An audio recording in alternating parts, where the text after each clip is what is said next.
Hi friends, welcome to Josh kitchen. இன்றைக்கி sweet recipe தான் பார்க்க போகிறோம். பால் கொழுக்கட்டை எப்படி செய்கிறதுன்னு பார்க்கலாம். பவுலில் 1 கப் பச்சரிசி மாவு சேர்த்துக்கலாம். இது கூடவே கொஞ்சமாக உப்பு,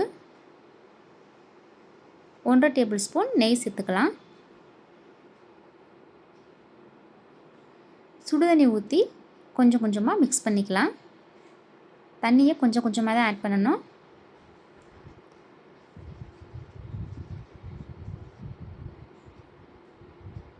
மிக்ஸ் பண்ணிவிட்டு கையால் நம்ம பிசைஞ்சுக்கலாம். கையால் பிசைஞ்சாதான் அந்த பக்குவத்துக்கு நமக்கு வரும். மாவு இந்த கன்சிஸ்டன்சியில் இருக்கணும். உருண்டையாகவும் நீள்வாக்குலையும் நம்ம உருட்டி எடுத்துக்கலாம். எல்லா மாவுமே நம்ம இந்த ஷேப்பில் உருட்டிக்கலாம். இப்போது பாத்திரத்தில் 1 கப் அளவு பால் சேர்த்துக்கலாம். அதே கப்பில் 1.5 கப் அளவு தண்ணி சேர்த்துக்கலாம்.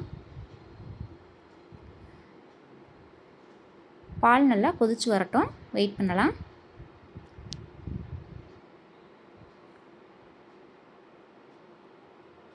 பால் கொதி வர ஆரம்பிச்சிருச்சு. அதை ஒரு கரண்டி வச்சு மிக்ஸ் பண்ணிக்கலாம்.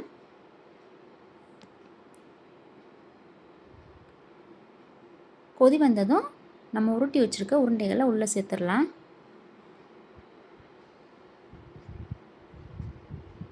அடுப்பை மீடியம் ஃப்ளேம்லேயே வச்சுட்டு மிக்ஸ் பண்ணிக்கலாம். அடியில் பிடிச்சிரும், அதனால் அடுப்பை மீடியம் ஃப்ளேம்லேயே வச்சுக்கலாம். உருண்டைகள்லாம் நல்லா வேகணும். 10 நிமிஷமாவது அடுப்பில் இருக்கட்டும். வெந்தால் தான் நமக்கு நல்ல ஃப்ளேவர் கிடைக்கும், நல்ல டேஸ்ட் கிடைக்கும்.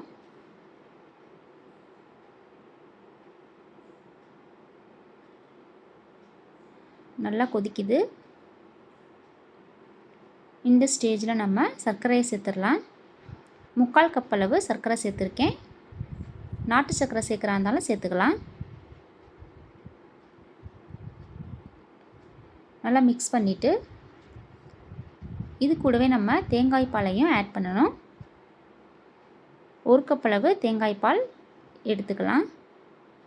தேங்காய் பால் சேர்த்தா நல்லா டேஸ்ட் கிடைக்கும்.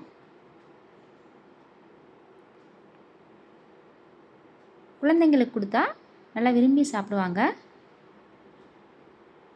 இது கூடவே கொஞ்சமாக ஏலக்காய் பவுடரையும் சேர்த்துக்கலாம்.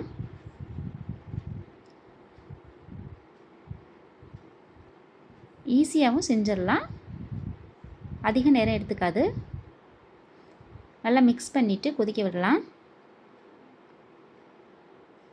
இப்போ நமக்கு டேஸ்டியான அண்ட் ஸ்வீட்டான பால் கொழுக்கட்டை ரெடி ஆயிடுச்சு. Thank you friends.